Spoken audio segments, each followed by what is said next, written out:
নমস্কার বন্ধুরা, until success চ্যানেলে তোমাদের স্বাগত জানাই। চলে এসেছি আরও একটি রিজনিংয়ের ভিডিও নিয়ে। আজ রিজনিংয়ের টপিক হলো সিলোজিজম, যেটাকে আমরা সিলগও বলে থাকি। চলো আজকের ক্লাস শুরু করা যাক। প্রথমেই বলি এই সিলগ কি।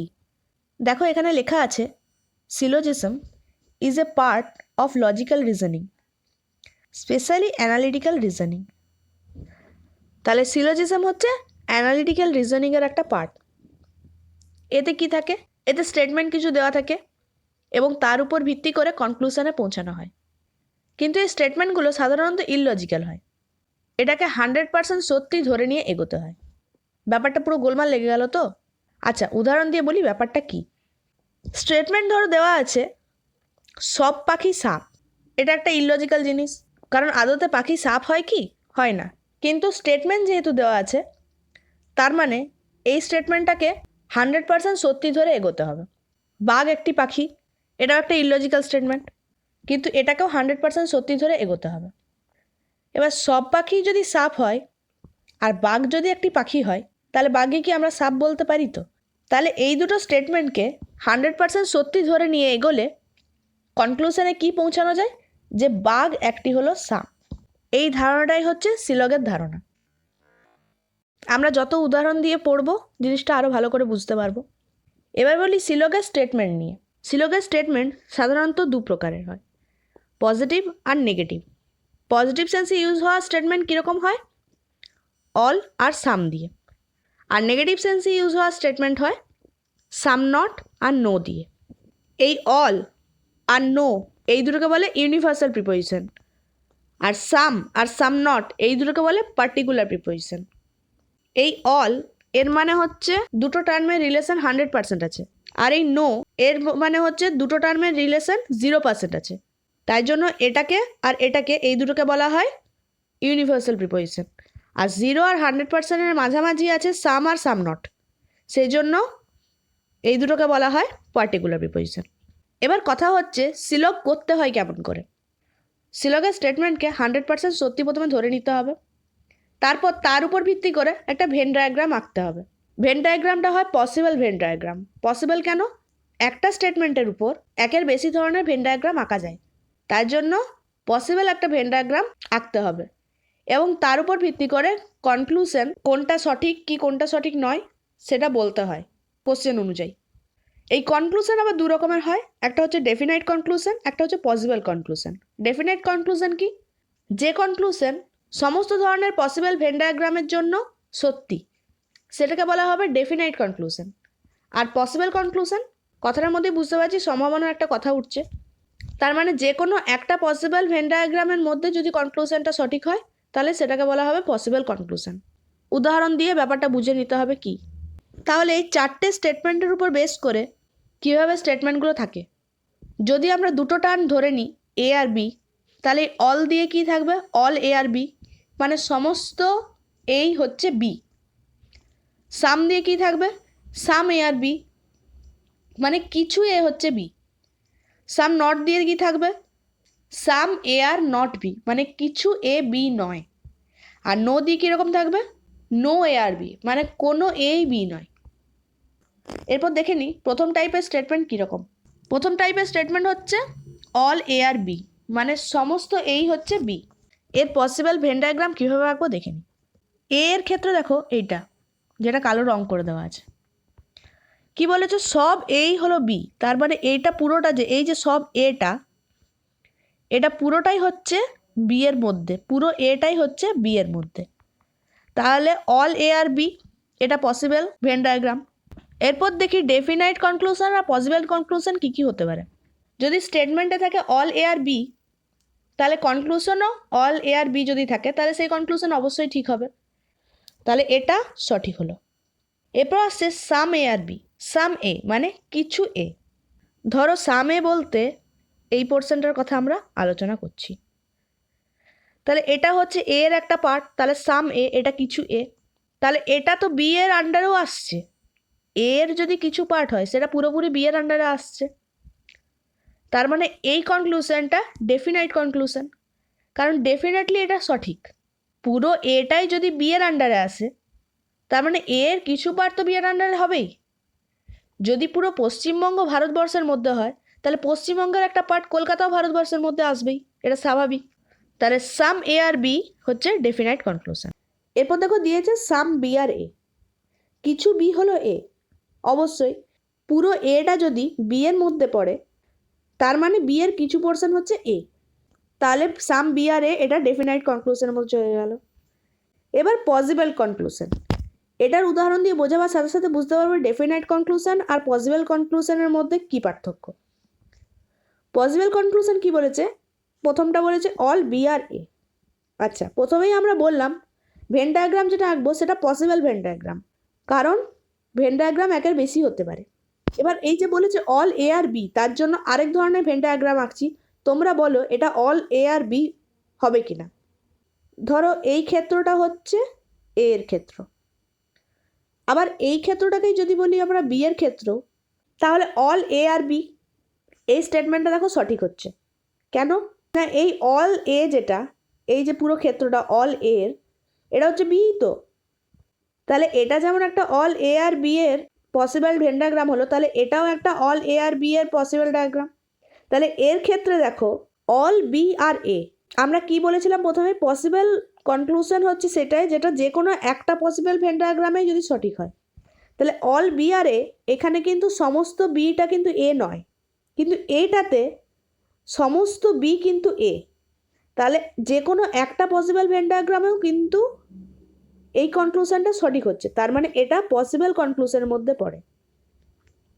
আবার নেক্সটটা দেখো সাম বি আর নট এ, এখানে দেখো পুরো জিনিসটাই পুরো বিটাই হচ্ছে এ, কিন্তু আবার এইখানে কিছু বি মানে এই পোর্শনটা এ নয়, তার মানে এই পসিবল ভেন ডায়াগ্রামে সাম বি আর নট এ এটা সঠিক হচ্ছে। তাহলে এই দুটো পসিবল কনক্লুশন হলো। আর ডেফিনাইট কনক্লুশন এগুলো কেন হলো, কারণ দেখো অল এ আর বি, এটা তো ডেফিনাইট কনক্লুশন হবেই, কারণ এটাও দেখো এই চিত্রটাতেও দেখো অল এ আর বি, এই চিত্রটাও দেখো অল এ আর বি, তাহলে এটা definite conclusion. Some A R B, কিছু এ, এটাতে যেমন দেখিয়ে দিলাম কিছু এ বি, এখানেও দেখাচ্ছি, ধরো এই পোর্শনটার কথা বলছি, তাহলে এটা সাম এ আবার বিও, তাহলে কিছু এ বি তো, তাহলে এটাও ডেফিনাইট কনক্লুশন হলো। সাম বি আর এ, এখানেও তাই, এই পোর্শনটাই যদি বি হয় তাহলে এই পোর্শনটা এও, তার মানে ডেফিনাইট কনক্লুশন হচ্ছে সমস্ত ধরনের পসিবল ভেন ডায়াগ্রামেই কনক্লুশনটা আসবে। তাহলে এই স্টেটমেন্টের বেসিসে কী কী ধরনের কনক্লুশন হতে পারে সেটা আমরা দেখতে পেলাম। আমি এটা পরিষ্কার করে দিচ্ছি, তোমরা স্ক্রিনশট নিয়ে নিতে পারো।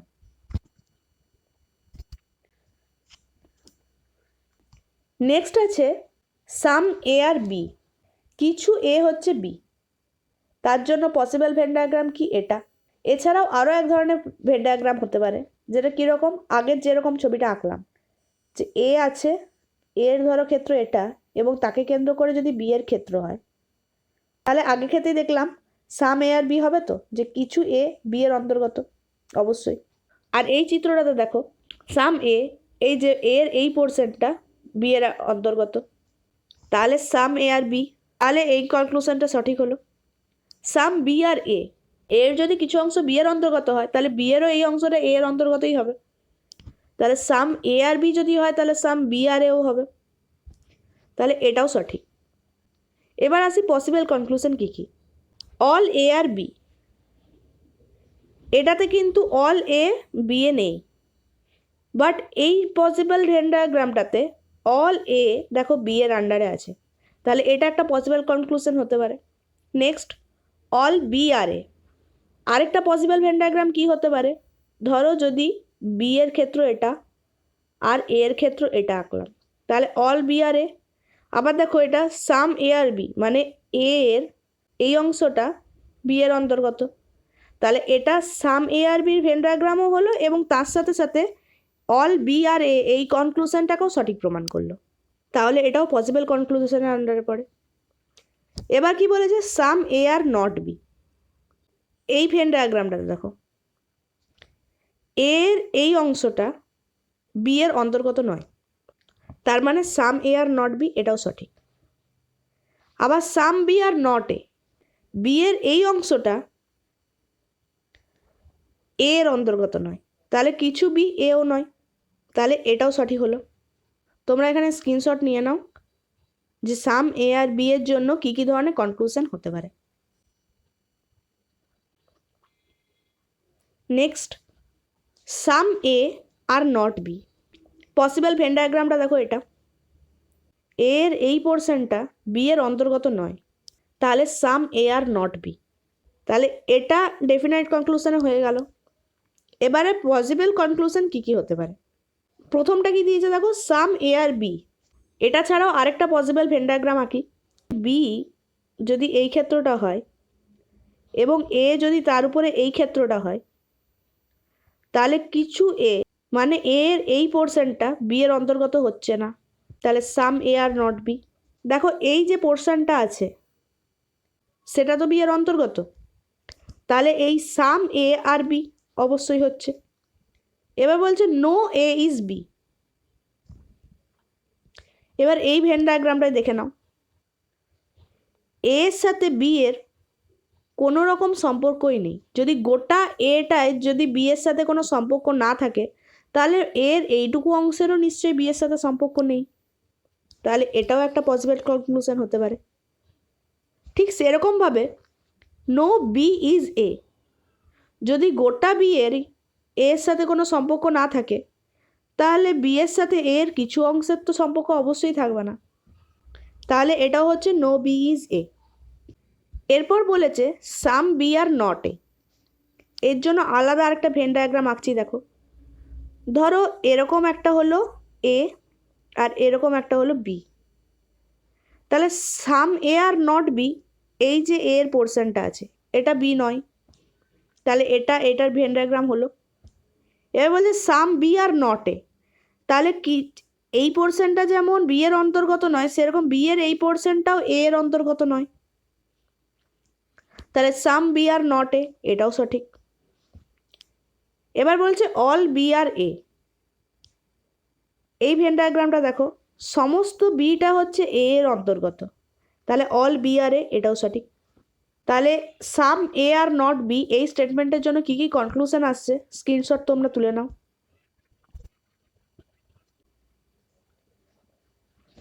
নেক্সট স্টেটমেন্ট দিয়েছে নো এ ইজ বি, কোনো এই বি নয়, তাহলে দেখো পসিবল ভেন ডায়াগ্রাম এটাই। এখানে দেখো এর সাথে বি এর কোনো সম্পর্ক নেই, এর কোনো অংশই বি এর নয়, তাহলে কনক্লুশন কী কী হতে পারে দেখে নিই। নো এ ইজ বি, এটা অবশ্যই হবে, এবং বলেছে নো বি ইজ এ। যদি এর কোনো অংশের সাথে বি এর সম্পর্ক না থাকে কোনো রকম, তাহলে বি এর কোনো অংশের সাথে নিশ্চয়ই এর কোনো রকম সম্পর্কই থাকবে না। ভারত এবং অস্ট্রেলিয়া দুটো যদি আলাদা আলাদা ভূখণ্ড হয়, তাহলে ভারতের কোনো অংশ নিশ্চয়ই অস্ট্রেলিয়ার অধীনে অন্তর্ভুক্ত থাকবে না, আবার অস্ট্রেলিয়ার কোনো অংশ নিশ্চয়ই ভারতের অন্তর্ভুক্ত হবে না, এটা স্বাভাবিক ব্যাপার। Possible conclusion, no possible conclusion is true, এটার বেসিসে কোনো রকম পসিবল কনক্লুশন হবে না। এবার বলি পসিবল কনক্লুশনগুলো দেবে কীরকম করে। কনক্লুশনের মধ্যে ডেফিনাইট কনক্লুশন যেগুলো থাকবে সেগুলো নর্মাল স্টেটমেন্টের মতো কনক্লুশন দিয়ে দেবে, কিন্তু পসিবল কনক্লুশন যেগুলো থাকবে সেগুলো কনক্লুশনের পর পসিবলি কথাটা লেখা থাকবে। তোমরা এটার স্ক্রিনশট তুলে নাও। ফার্স্ট কোশ্চেন কি দিয়েছে, অল স্কোয়ারস আর সার্কেল। ধরো স্কোয়ারকে আমরা এস দিয়ে ডিনোট করব, এস এর ক্ষেত্র হচ্ছে এটা, তাহলে অল স্কোয়ার আর সার্কেল, তাহলে অল স্কোয়ার আর সার্কেল এটা হচ্ছে পসিবল ভেন ডায়াগ্রাম। এটার সার্কেলকে আমরা সি দিয়ে ডিনোট করব। এবার বলে যে নো সার্কেল ইজ ট্রায়াঙ্গেল, তার মানে সার্কেলের সাথে ট্রায়াঙ্গেলের কোনো রকম রিলেশন নেই, তাহলে ট্রায়াঙ্গেলকে আমরা টি দিয়ে যদি ডিনোট করি এবং টি এর ক্ষেত্রে যদি এটা হয়, তাহলে সার্কেলের সাথে ট্রায়াঙ্গেলের কোনো রকম সম্পর্ক নেই। এটা হয়ে গেল আমার দুটো স্টেটমেন্ট দিয়েছে তার উপর বেস করে পসিবল ভেন ডায়াগ্রাম। এরপর দেখি কনক্লুশন কী কী দিয়েছে। No square is a triangle, কোনো স্কোয়ার ট্রায়াঙ্গেল নয়। দেখো পুরো স্কোয়ারটাই হচ্ছে সার্কেলের অন্তর্ভুক্ত, যদি কোনো সার্কেল ট্রায়াঙ্গেলের অন্তর্ভুক্ত না হয়, তাহলে সার্কেলের কিছু অংশ নিশ্চয়ই ট্রায়াঙ্গেলের অন্তর্ভুক্ত হবে না, তাহলে সার্কেলের কিছু অংশ দেখো স্কোয়ার আছে, তাহলে স্কোয়ারও নিশ্চয়ই ট্রায়াঙ্গেলের অন্তর্ভুক্ত হবে না। তার মানে নো স্কোয়ার ইজ ট্রায়াঙ্গেল, এটা কনক্লুশনটা পুরোপুরি সঠিক। এরপর কি দিয়েছে, অল সার্কেলস আর স্কোয়ার, অল সার্কেলস আর স্কোয়ার। দেখো এখানে পসিবলি কথাটা কিন্তু দেয়নি, তার মানে এটা পসিবল কনক্লুশন নয়, ডেফিনাইট কনক্লুশন আন্ডারে পড়ছে। তাহলে অল সার্কেল, এই ভেন ডায়াগ্রামটাতে অল সার্কেল কিন্তু স্কোয়ার নয়, অল স্কোয়ার কিন্তু সার্কেল, কিন্তু অল সার্কেল স্কোয়ার নয় এটাতে। তাহলে এখানে যে দিয়েছে অল সার্কেলস আর স্কোয়ার, সেটা কিন্তু এটাতে নয়, তার মানে এটা হলো ভুল। তার মানে কোনটা ঠিক হলো, অনলি কনক্লুশন ওয়ান ফলোজ। ওকে, বোঝা গেল। নেক্সট কোশ্চেন, প্রথম স্টেটমেন্ট কি দিয়েছে, অল ক্যাটারপিলার আর বাটারফ্লাইজ। তাহলে ক্যাটারপিলারকে আমরা সি দিয়ে ডিনোট করব, সি এর ক্ষেত্র এটা, আর বাটারফ্লাইজ, বাটারফ্লাইকে বি দিয়ে ডিনোট করব। তাহলে অল ক্যাটারপিলার আর বাটারফ্লাইজ হয়ে গেল। এরপর বলেছে সাম ক্যাটারপিলার্স আর ইনসেক্ট। তাহলে সাম ক্যাটারপিলার্স আর ইনসেক্ট, ইনসেক্টকে আই দিয়ে ডিনোট করলাম। এবার বলেছে নো বাটারফ্লাইজ আর অ্যানিমেলস, অ্যানিমেলসকে ডিনোট করলাম এ দিয়ে।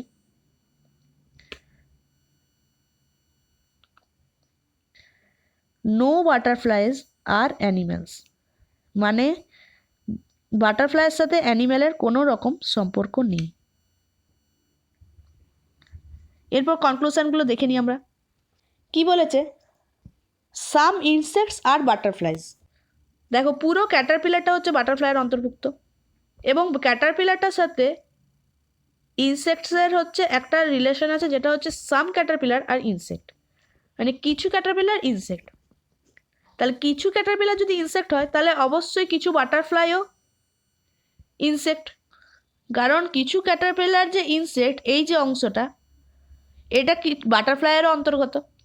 তাহলে এই কিছু অংশটা বাটারফ্লাইও হচ্ছে ইনসেক্ট, তাহলে এই কিছু বাটারফ্লাইও হচ্ছে ইনসেক্ট। তাহলে সাম ইনসেক্টস আর বাটারফ্লাইজ, তাহলে কিছু বাটারফ্লাই যদি ইনসেক্ট হয়, তাহলে সেই পরিমাণ ইনসেক্ট অবশ্যই বাটারফ্লাই, তাহলে সাম ইনসেক্টস আর বাটারফ্লাই, এটা সঠিক। অল ইনসেক্টস আর অ্যানিমেলস, দেখো এখানে ইনসেক্টের সাথে অ্যানিম্যালের কোনো রকম ডাইরেক্ট রিলেশন দেয়নি স্টেটমেন্টগুলোতে। এক্ষেত্রে যদি বলতো অল ইনসেক্টস আর অ্যানিম্যালস পসিবলি, তাহলেও কিন্তু হতো না, কারণ ইনসেক্টের এই যে পোর্শনটা, এই পোর্শনটা বাটারফ্লাইয়ের অন্তর্গত, এবং এই পোর্শনটা অ্যানিম্যালের সাথে নো রিলেশন। কারণ পুরো বাটারফ্লাই যদি অ্যানিম্যালের সাথে কোনো রিলেশন না থাকে, তাহলে এই পোর্শনটাও অ্যানিম্যালের সাথে কোনো রিলেশন নেই, তাহলে পুরো ইনসেক্টটা অ্যানিম্যাল হতো না, পসিবলিও হতো না।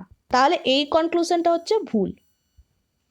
নেক্সট কনক্লুশন কি দিয়েছে দেখি, সাম অ্যানিম্যালস আর ক্যাটারপিলার্স, কিছু অ্যানিম্যাল হচ্ছে ক্যাটারপিলার।